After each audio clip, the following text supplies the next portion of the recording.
Hello friends, मैं doctor Prempal Singh. दोस्तों, आज हम एक ऐसी बीमारी के बारे में आपको बहुत ही गंभीर बीमारी है, इसके बारे में हम आपको बताएंगे। हमारे सब्सक्राइबर, हमारे व्यू, हमारे मित्र सतीश जी, आपने बहुत ही सुंदर बात पूछी है एल्जाइमर डिजीज के बारे में। मैं सोच ही रहा था इस पर वीडियो के माध्यम से जन जन तक इससे अवगत कराने के बारे में कि आपने मुझे याद दिला दिया। एल्जाइमर एक मानसिक अक्षय की अवस्था होती है। सामान्यतः ये बीमारी जो है अक्सर वृद्धावस्था से पूर्व की विक्षिप्त अवस्था इसको कहा जा सकता है, या मनोविकृति के रूप में इसे जाना जाता है। यह अक्सर 40 से 60 साल के वर्ष के आयु वर्ग में अधिकतर पाई जाने वाली बीमारी है। इस पर बहुत शोध हुआ। शोध होने पर ज्ञात हुआ यह एक घुलनशील एल्ब्यूमिनियम के अधिक प्रयोग करने की वजह से या बहुत ही ज़्यादा पाचन संबंधी दवाई जैसे एंटासिड वगैरह बहुत ही ज़्यादा प्रयोग करने के कारण, या जो भोजन हम एल्युमिनियम के बर्तनों में पकाया जाता है उसे खाते हैं। एल्ब्यूमिनम अल्जाइमर रोग से ग्रस्त व्यक्तियों के मस्तिष्क में काफ़ी मात्रा में पाया जाता है। ध्यान देने की बात है, जिसके घर में एल्जाइमर का पेशेंट हो उन्हें अपने घर में एल्ब्यूमिनम यानी एल्युमिनियम के बर्तन में खाना बनाना नहीं चाहिए। खुद भी एल्युमिनियम के बर्तन में खाना नहीं खाना चाहिए। पहले लोग कांसे, तांबे, पीतल ये बर्तन इस्तेमाल करते थे, तंदुरुस्त रहते थे, मेमोरी ठीक रहती थी, उनको ये बीमारी जल्दी से नहीं लगती।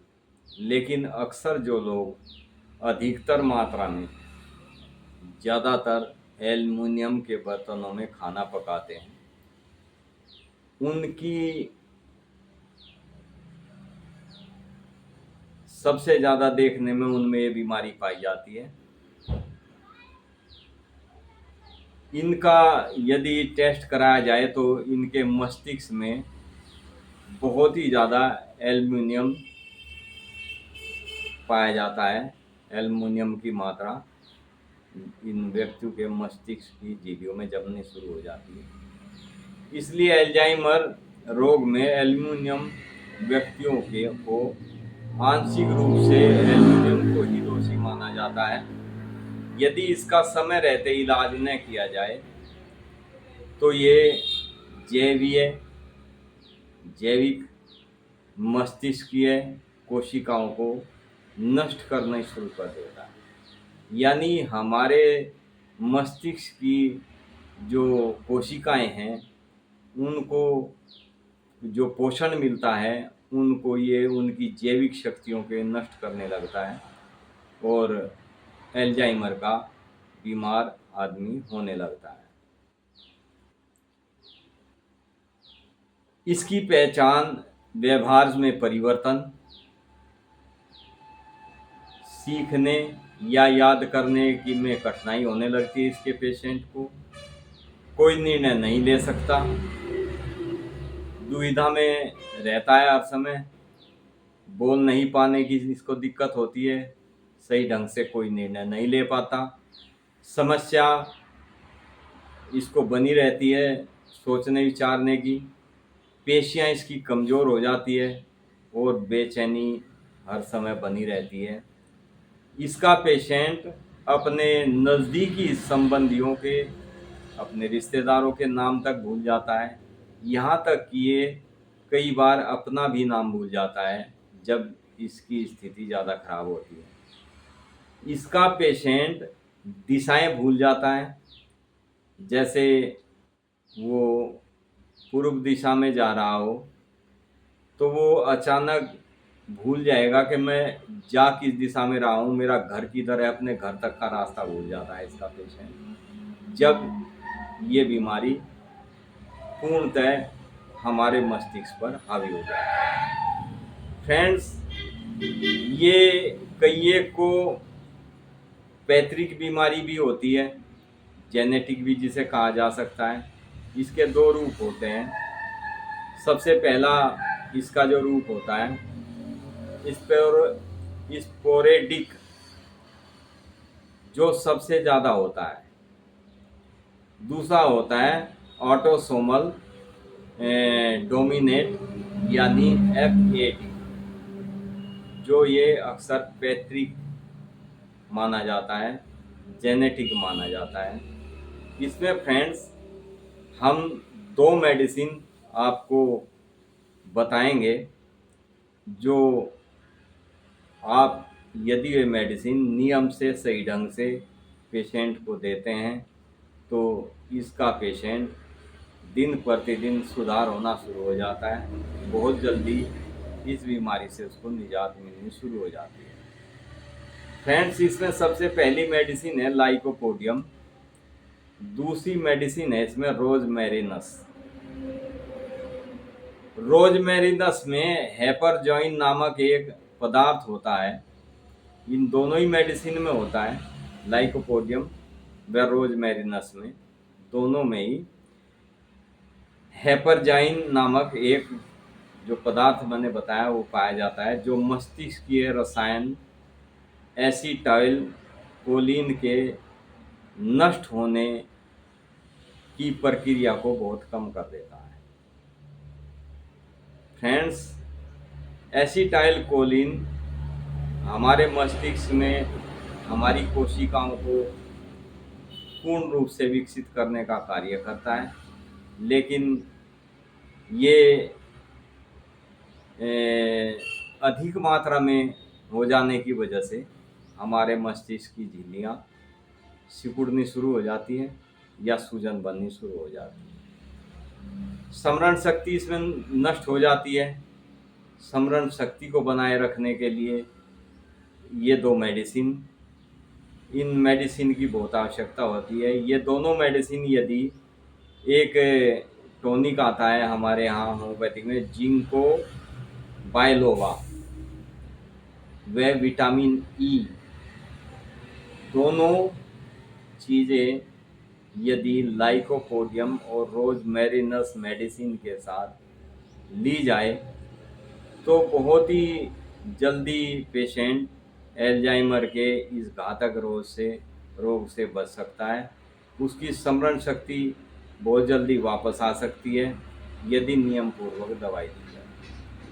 फ्रेंड्स, ये व्यक्ति जब एल्जाइमर का पेशेंट हो जाता है, कई बार ये अपने घर के सामने खड़ा हुआ भी अपने घर तक को भूल जाता है, यहाँ तक कि अपने खास मित्रों को, अपने घर वालों तक को भी भूलना शुरू हो जाता है। आपने देखा होगा रोड पर कई लोग मिलते हैं जो विक्षिप्त अवस्था में होते हैं, जिनको पता ही नहीं होता कि तुम्हारा घर कहाँ है, तुम्हारे घर में सदस्य कौन है, कौन भाई है, कौन बहन है, कहाँ माँ बाप हैं।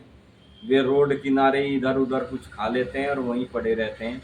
ये बहुत ही ज़्यादा एल्जाइमर की स्थिति बिगड़ने से, एल्जाइमर की बहुत ज़्यादा हमारे मस्तिष्क में एल्यूमिनियम का बहुत ज़्यादा जम जाने की वजह से ये अक्सर शिकायतें होती है। आदमी विक्षिप्त होता चला जाता है दिन प्रतिदिन, पागलपन उसके शरीर पर छाने लगता है, वो भूलने लगता है हर चीज़, उसको कुछ भी याद नहीं रहती। तो ये विशेष मैंने मेडिसिन आपके लिए बहुत ही गहन अध्ययन के बाद आपको मैं, हालांकि सिंगल मेडिसिन की बजाय मैंने जो ये आपको 2-3 दवाओं का कॉम्बिनेशन बताया है, ये बहुत जल्दी एल्जाइमर की बीमारी से आपको निजात दिलाने का कार्य करती है। फ्रेंड्स, ये बहुत कम लोगों में होता है, लेकिन जिनको होता है उनका सुधार होना बड़ा मुश्किल हो जाता है। एक तो आप इसमें विशेष ध्यान रखें, जो आप भोजन करते हैं, भोजन को कम मात्रा में लें। कम मात्रा में लेने से आपको एसिड नहीं बनेगा, गैस बहुत ज़्यादा नहीं बनेगी, जिसकी वजह से अक्सर आप लोग अक्सर एंटासिड, पेंटासिड, गैस्ट्रिक की दवाइयाँ लेते हैं। उसमें ये एल्यूमिनियम बहुत अधिक मात्रा में होता है, जो हमारे शरीर को हार्मफुल होता है, हमारे मस्तिष्क के लिए बहुत ज़्यादा हार्मफुल होता है। तो फ्रेंड्स, ये मैंने आपके सामने एल्जाइमर के पेशेंट की स्थिति और उसके ऊपर कुछ मेडिसिन बताई है आपको, आप नोट कर लीजिए।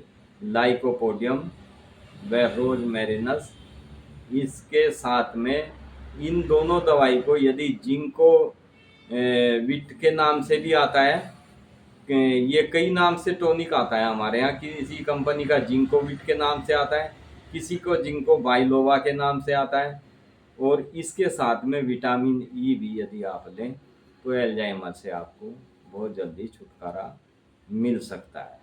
और ख़ासकर 40 साल की एज के बाद में अक्सर मेमोरी वीक होनी हर इंसान की शुरू हो जाती है।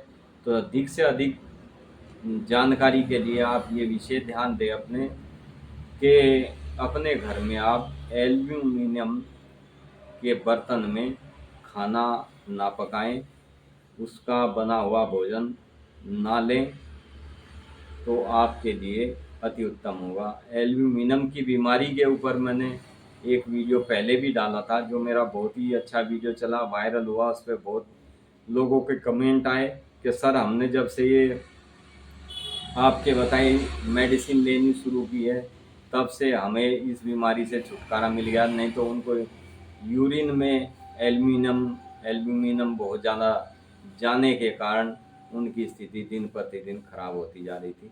तो फ्रेंड्स, एल्यूमिनियम हमारे शरीर के लिए बहुत ही हार्मफुल चीज़ है। ये धातु हमारे स्वास्थ्य के लिए हानिकारक है। इससे जितना हो सके आप बचो। एल्यूमिनियम का इस्तेमाल आप ना के बराबर करो, नहीं करो तो ज़्यादा अच्छा है। Thank you friends. वीडियो अच्छा लगे तो लाइक, शेयर, सब्सक्राइब करें, शेयर ज़रूर करें, ताकि किसी औरों को भी इसका लाभ मिल सके। Thank you friends. Be happy and be healthy.